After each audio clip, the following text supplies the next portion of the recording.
سلام، وقت شما بخیر. ما خوشبختانه امیلازه در روبروی بلخ کانتیننتال هستیم، سرک حلقوی، جایی که قرار است امشب 13 جولای یک میناری را که شما در تصویر میبینید در این شارعی توسط مجتمع سلطنت گروپ به بهره برداری سپرده شود. کارش به اتمام رسیده و امشب توسط شاروال صاحب محترم ولایت بلخ شهر زیبای مزار شریف به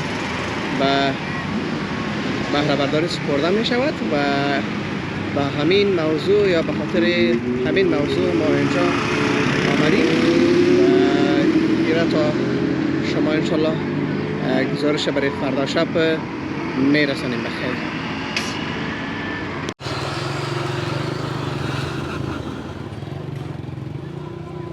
این هم مناره که قبلا برای شما ویدیو گرفته بودم، رسما توسط شاروال صاحب محترم ولایت بلخ شهر زیبای مزار شریف افتتاح شد و حالا فقط